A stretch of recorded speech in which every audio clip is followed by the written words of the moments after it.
Hello, my name is Nathan Bird, founder of the Founders Odyssey, where we educate, inspire, and create a supportive community. Our guest today, inventor of the Step to Bed, focused entrepreneur, a father of two, a lifelong learner, and generous individual, Vince Baiera, has seen his fair share of success and trials from inventing a product, taking it to market, and scaling his brand nationally. Tune in today and learn how he did it and the lessons he has learned throughout his Founders Odyssey. Thanks for joining us today. Yeah, thanks for having me. I'm excited to get to know you a little bit better today, as well as introduce you to the Founders Odyssey here and share with us, what does entrepreneurship mean to you? Geez, you could go about 900 different ways with that answer. Entrepreneurship to me is having a vision and pursuing it before anybody else thinks it's reality.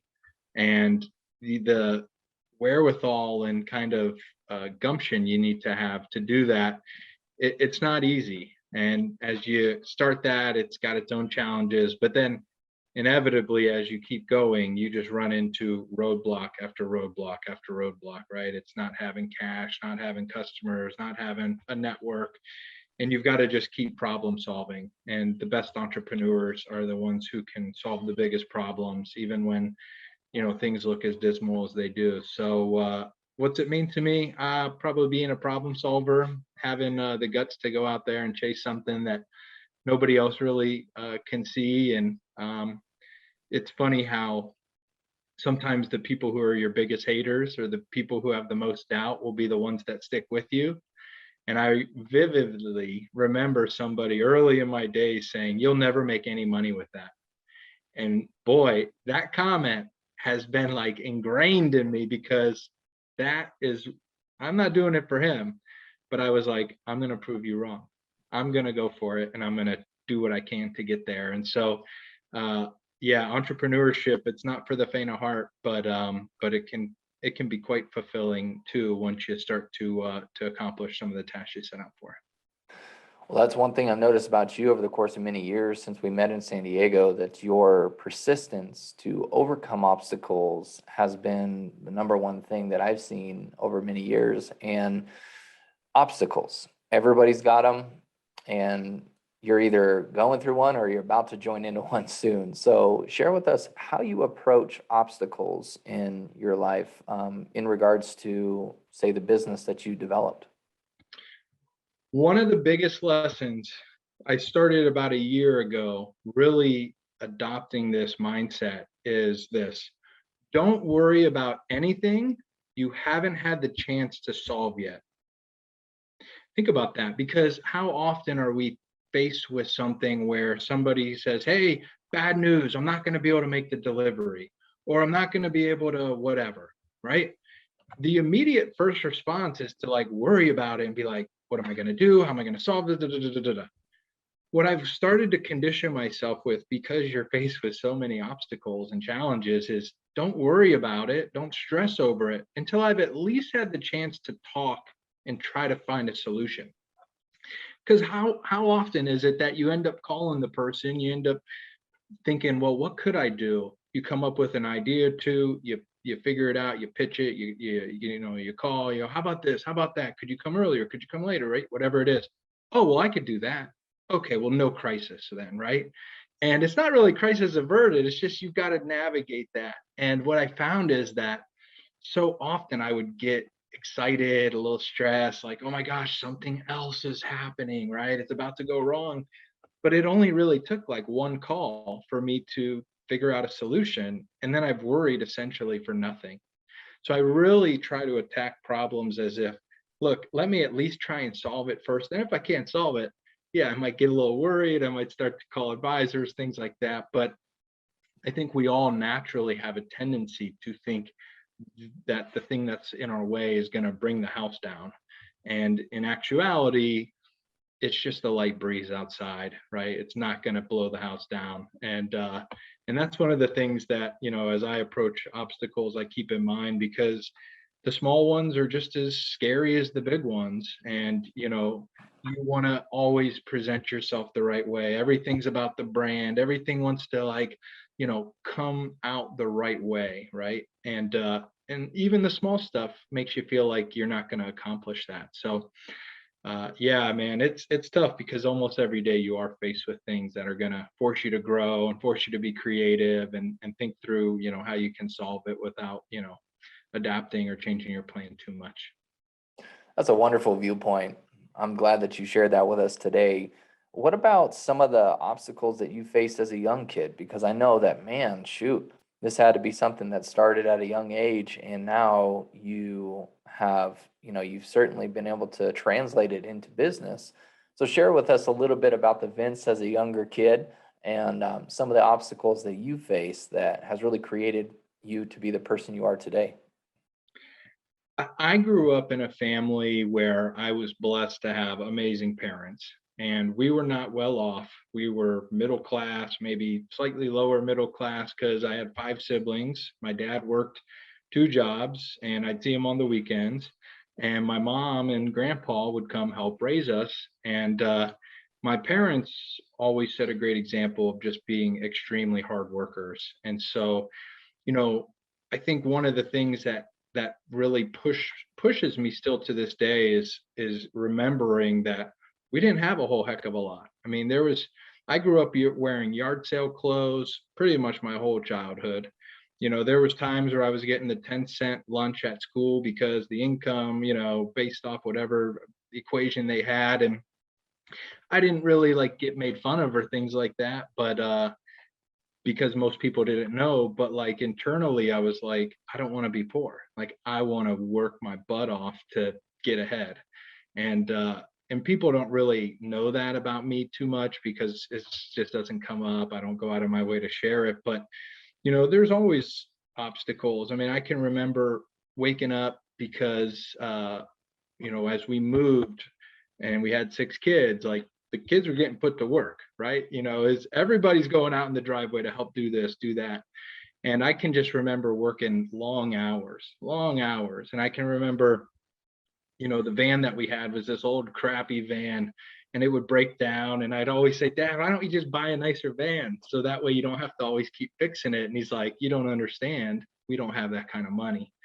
And so that work ethic, I think, has pushed me over the years to do more, become more, and try to put myself. And now I have two young kids in a position where they're not going to have the same obstacles that I had, but they are going to see that work ethic that I had, right? And that's going to come through, and I'm going to push them the same way that I was pushed, with no handouts and saying, here's what you got to do it. And my hope is that I can take those lessons that I've learned and infuse them into those kids so that way they've got their own takeaways, right? And they can build off of what I've started, which I think most parents want, right? Is just to give their kids a better opportunity than themselves. So honestly, it was probably just coming up with not a whole lot and feeling like I didn't want that life. I didn't want to be in the median average. I didn't want to have to worry about the gas price going up to $6 a gallon and how the heck am I going to drive to work, and somebody else is going to decide for me how much the value is that I'm providing, what's the pay going to be for me.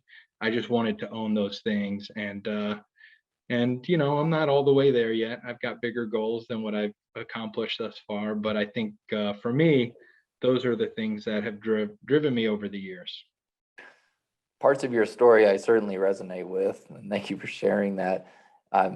What came to mind when you were talking about that was a growth as opposed to a fixed mindset, and as well as words that are used in specific families that will take somebody down a path that they may or may not go. So could you share a little bit about verbiage and about how words can take you either to the next level or it can draw you down? Well, Tony Robbins has a saying where he says the quality of your life comes down to the quality of your communication, and that starts with yourself. And it's the same way that, they all teach that when you see something, you say, well, I can't afford that versus how can I afford that, right? It's just a simple shift that creates that different road or different path that you go down. So I think growing up, I was fortunate enough to have good parents who say, you can do it, how are you going to do it? How are you going to find a way, right? And push me that way. But, self-talk is so important and self-belief is so important. And I realized as I've gotten older that so many people don't grow up with somebody telling them, you can do that. And so it's really on you to make the shift and to decide, right? It comes down to a decision that you're going to get better every single day, just a tiny bit. You're going to invest a little bit into yourself because knowledge is power. It sounds cheesy and all, but the more you know, the more confident you get. And I use the equation all the time, reading one book a month. And I'm not the most voracious reader ever, but I usually set a goal for, say, around 15 books a year, like physical books that I actually read. Audible and these other programs are different because you can consume them so quick. So it's a little higher than 15. But I always say to myself that if every year you picked out 2-3 topics that you really liked and you invested and read 15 books, the guy down the street, most of them aren't reading. He who cannot read has no advantage over the person who does not read. Meaning, if you don't pick up a book and continue your own path and go down that journey of I just personally want to get better, you actually have no advantage over the person who's illiterate. So if every year you're reading 12 or 15 books more than your competitor, compound that over 2, 3, 5, 10, 20 years, and you're going to be a hell of a lot different place than you are when you started. And so it comes down to a mindset. It comes down to being driven and your belief, and you build that through knowledge. You build that through at bats, right? Is you don't win or lose, you win or you learn. And all those things compound over time the more you just keep doing it and doing it and doing it and taking those swings of the bat. I love that philosophy. And really, it's a one-step approach with everything that you do, one-step approach. And then also, there's a great book out there by Benjamin Hardy called The Gap and the Gain. So you're always constantly thinking about what you're gaining as opposed to how far away you are from whatever goal that you have set for yourself. So you've got a lot of goals in your life at this moment, and it's been set up by some successes that you have had. So share with us some of these slight successes that you've had with the step to bed, which is something that we'll touch on here a little bit later, but share with us a little bit about the step to bed. Well, my background's that of an ICU nurse. I didn't go to business school. I don't have entrepreneurs as parents who've been teaching me this stuff. It was all self-taught. And what happened was I started, I'm taking care of seniors every day at work doing ICU nursing. And then I saw my own grandparents fall getting in and out of bed. And I started to think, well, maybe there's a better way, right? That we can shorten the distance and like do all these things, right? So I came out, started looking at what was there, came out with an idea, developed the product. And mind you, I could replicate what I did over those first, say, 4 years in probably 6 months now, which I do when I develop new products, and I'm still doing. But that first time took like a good 4 years of attempting it, not really knowing where to go, what to read, what to do, what's the process. And so, I've started to teach that actually in my own e-learning program. But long story short is, all those things was first, let's get a prototype, then let's get it to the market. Let's try a whole sales avenue. That didn't work. Let's pivot. Let's try other things. And so I think one of the early successes was like getting the product built, getting some patents going as far as filed. They took 2 years to start to come in. I now have 6 issued patents domestically. I have numerous international, China, UK, Australia, Canada, things like that. So first getting the product, getting some patents, right, give me a little more confidence, then going live with the product. And then there was a certain point where, it's so funny looking back, there was a certain point where we were doing, I remember starting and I thought, if I could sell 3 a day, I'd be killing it, man. That'd be like $600 in sales a day. I was pricing the unit at 199, and we start to get one every day, every few days. Then we'd end up getting two, and then we got to three, and it was like, man, this is taking off. But what happened was we were pricing the product too high, right? I didn't quite understand the market well enough, and I didn't want to believe that that I was wrong, right? I wanted to believe that people were going to pay this because I thought they would want to, right? And when we lowered the price to a better price for the market, we saw sales start to grow. And I vividly remember one we were doing around like maybe 15 or 16K a month. And I remember thinking, this thing is taking off. Like it won't be long till I'm a millionaire, right? And I remember that being a very fun time in the business. Not that today's not fun, but we're doing significantly more. And I just remember feeling like, wow, this is really working. Like I'm getting it right. I'm progressing. We're coming along. And so honestly, just seeing some success is kind of that underlying theme is like believing in it, attempting it, getting it wrong most times, right? Most times you're going to try something, you're going to get it wrong the first time, the first few times. It's just trying it again, right? Trying different prices, trying different approaches, trying different sales channels. And then finally, when you get it, it's such a feeling of gratification, even though in your mind, you knew it took way longer. And now you take all those learnings, right? All those readings, all those seminars, all those things. And now you can replicate the same thing that took years in months. And it's a pretty gratifying feeling. So yeah, lots of ups and downs, but certainly some wins there that looking back really bring a lot of joy. And that's what business should be about, of course, right? You've got joy that comes along with it. You've got sorrows, you've got trials that you're continually going through. And at this moment, Step to Bed is looking quite good. So share with me though, prior to our conversation, you were talking about how you built this while also working a job. So I think some founders out there haven't really gone the route of venture capital and raising funds or having their own funds. So talk to the bootstrap founder out there who has an idea and they've got to start from there. So when I started, it was originally called Step to Bed. That was the product. We were a one-trick pony. And over time, we morphed to a brand of Step to Health, right? The whole thing, right? Anything. And we still specialize in mobility products for seniors, but we also offer thousands and thousands of our products on our site. But I started all this and put every single penny I had into it, and I didn't have any money, but I was able to put about 25K into the first year or so to just get the bare bones started. And at the time I had a job and I wasn't making very much money.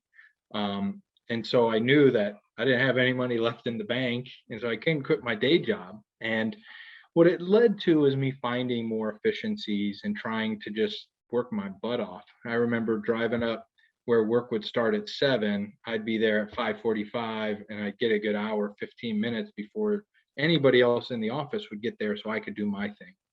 Lunches, doing my thing, after work, doing my thing.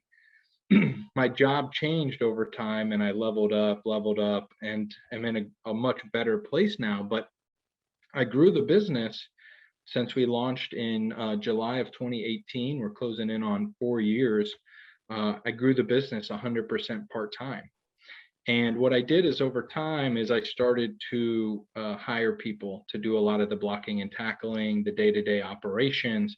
But the first person I hired didn't work out. The second person didn't work out. It took lots of attempts, right? The same thing that rings true in so many other facets. And so, long story short, we're closing in this year. We'll do this year. We'll pass the $10 million in sales mark. So as a business, still relatively small, but if you tell somebody you have a side hustle that has sold over $10 million in the last 4 years, you'll have their attention, right? It's not easy to do.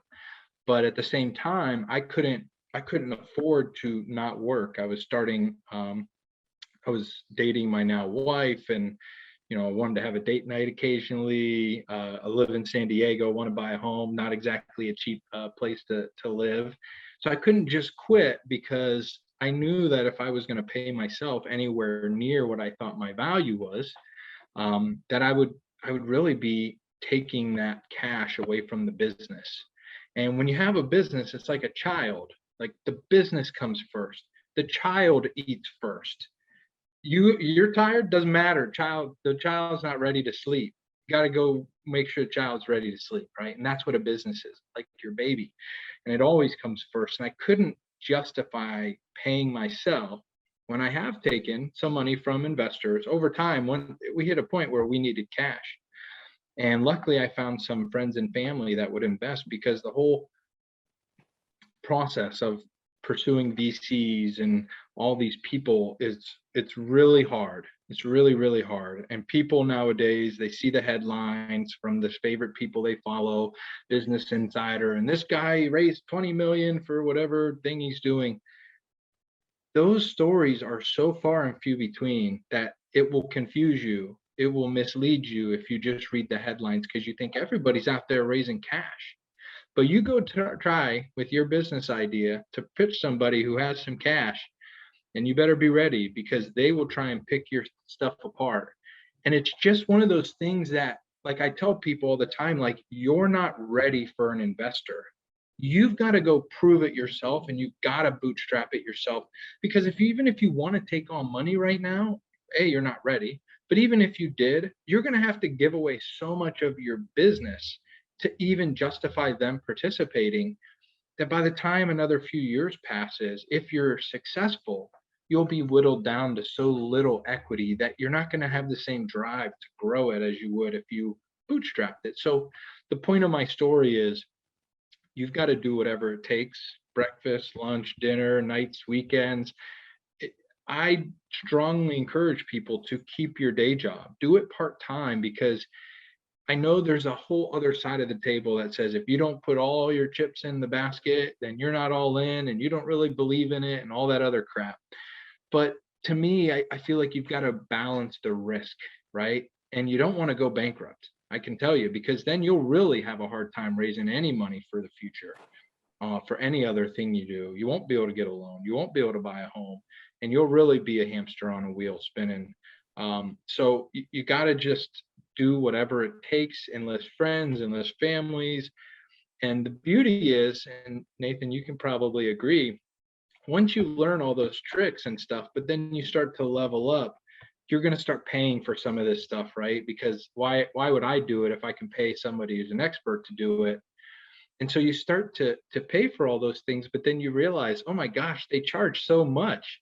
Like if I was back to doing it, I could probably do it for a quarter of what they were charging, right? And so there's always that struggle of when's the right time to hand things off to other people. But if you have your day job and you don't need to take that cash from the business, you can allow that cash to pay for other people to do the job. Then you as an employee can still manage the process, right, from a high level: breakfast, lunch, and dinner. So that may have been a long-winded answer, but again, there's kind of a whole ethos around the approach that I believe in, and my situation and my approach was applicable for this scenario. There might be another scenario where it doesn't apply. It's not quite the same, right? Because maybe the idea is bigger, maybe there's more at stake, and it does require you to go full time. But again, it's just for me that's what made the most sense. Well, one thing I see about your specific road rate now is you've got some traction and a track record of success. So now raising funds or having connections or doing things now for you is a little bit different, right? As opposed to 6 years ago. And, you've put in the time and you're really taking your product company, which is a lot bigger now than just one product, like you said. And you've got a very good vision on how you can help people be healthier through products. So yeah, I see this next chapter being a lot different for you, but for you as the founder out there, your business, I would certainly take his advice. I suppose just depends on where you're at, I suppose, right? But But anyway, what are you excited about right now for the future, and how are you going to run to that future? I think for me, what excites me the most is continuing to expand. We're an online, D2C products business. So Amazon's still our biggest partner, but we're now live on CVS.com. We're in the final stages of onboarding with some big names like Walgreens and Costco, and we're already on Lowe's and Wayfair and numerous others. So continuing to expand, continuing to get the brand out there. I mean, it's pretty gratifying when you type in the product or the business name and you can buy it everywhere. It's like, man, we are everywhere. And we're closing in some international deals, which will allow us to have distributors other places. But again, everybody thinks like, and I thought too, is, hey, how do we grow faster? Go international, go big, right? And it takes a lot of self-awareness to pump the brakes on that, because it sounds good in theory, but had we tried earlier in our days, like we're not even international with Amazon. We only ship to Canada and Mexico through their remote fulfillment program. But yeah, we've explored what it takes to ship inventory to the UK and distribute all across Europe or to Australia. We've put the pieces in place, but you've got to have that self-awareness to know when's the right time, and you've got to take your ego out of it, because of course I wanted to, be loud and proud going, hey, say, look, we're selling and it's all over the world and we're making so much money and all that. But we wouldn't be making money. We'd probably be losing money, because it's hard when you launch in a market, and the more sophisticated you get, the more you understand and you learn over your own trials and tribulations. But honestly, reading and learning from other people who've done it, you can learn to avoid some of those potholes. And so I am excited about the international opportunities in front of us. I am excited about some of our new vendors, but I also have the self-awareness to say no when an opportunity looks good. And I'll give you even some further context is, we had the opportunity with CVS and Walgreens to do an in-store test. Now, to go into retail is, in most people's mind, the right move, because wow, they've got 9,000 locations each. But the costs and the margins and the fees and the stuff that goes into retail, I'm not an expert at. I don't know how to manage it.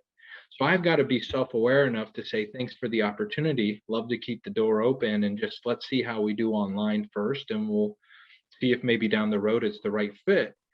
But again, I had to say no to an opportunity because I'm scared to death it will bankrupt us.